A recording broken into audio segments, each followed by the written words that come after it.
utaota ndoto maisha yako yote, hata ukiota zitapotea. Ukinyolewa hapa, maisha yako yatakuwa struggling.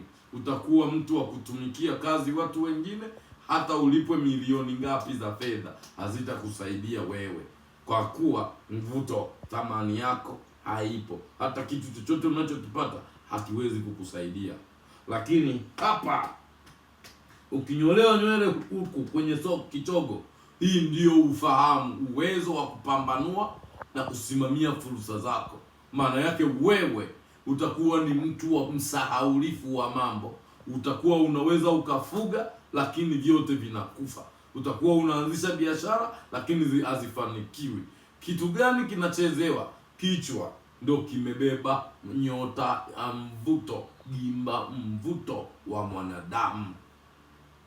Aya, kuna gimba la pili, hilo linaitwa dhamira. Gimba dhamira linaonekana hapa kifuani, lakini kwenye bega la kulia.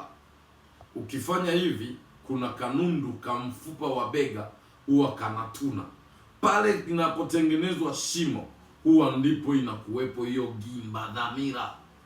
Na kuna wale watu wengi wanaoharibikiwa mipango.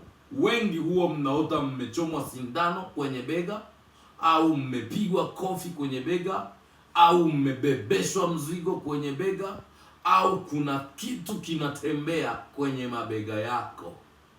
Kumbukeni, hata maandiko yameeleza namna ya umiliki wa Yesu. Kwenye nyota ya Yesu, pembe ya kwanza imetajwa nini? Uweza wa kifalume utakuwa wapi? Mabegani mwake.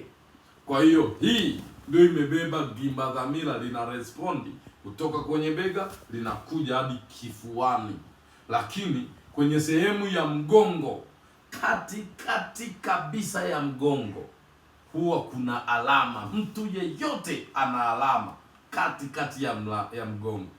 Na pale watu wanaofungwa ili gimba dhamira, huwa mara nyingi kunakuwa kama kuna kitu kamekaa kwenye mgongo. Wakati mwingine kama sindano, wakati mwingine kama kajiwe, hata uoge. Kuna wakati unahisi kapo. Ukihisi hiyo hali, ujue vita yako iko kwenye gimba la dhamira. Ukichanjwa chale kifuani, maana yake nyota yako imezimwa, au gimba dhamira imezimwa. Gimba dhamira inafanya kazi gani kwenye maisha?